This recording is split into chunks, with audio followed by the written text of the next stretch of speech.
We spent the last few hours focusing on working from home, this idea that maybe we're reluctant to get back into the workplace. We'd rather carry on working from the comfort of our flat or our house. Let's get a couple of calls on the air. This is Joe in Kenilworth. Hello, Joe. Hi, Duncan. Welcome to Five Live. What are you thinking? Well, just yet another example where the government have got it absolutely and completely wrong. Saying that, your jobs are under threat if you don't go back to work, and saying that, city Well, to centres be will fair, die. the government aren't saying that, but they want us to go back to work. I mean, the Telegraph newspaper's reporting they're about to launch a campaign next week to encourage us back into the workplace. I don't think there's a threat. Well, not yet, Well, no, anyway. it's too late for that.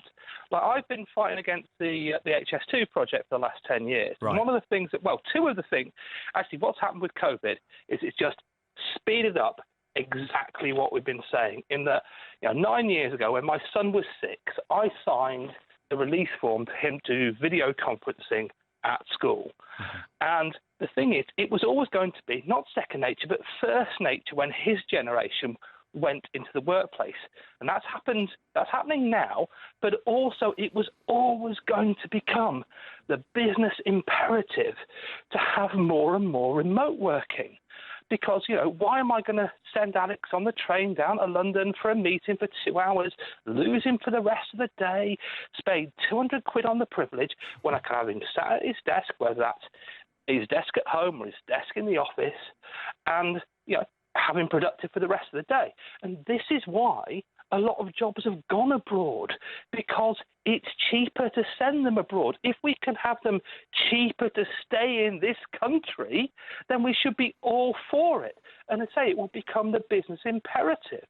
And the other thing, of course, is why in a sustainable economy do you want to keep on having all these people travelling up and down the country, travelling even greater distances for work, when we can have them working at home?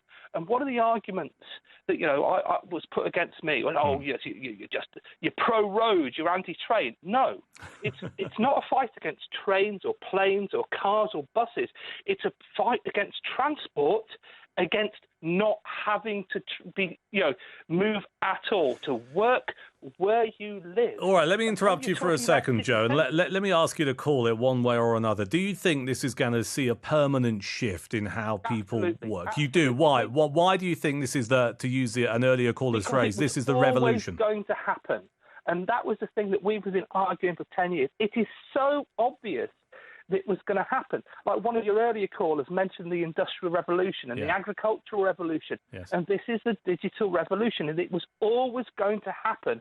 And we should have been preparing for this and laying fibre optic cables across the country, because it is so obvious that there are so many jobs that can be done anywhere in the world.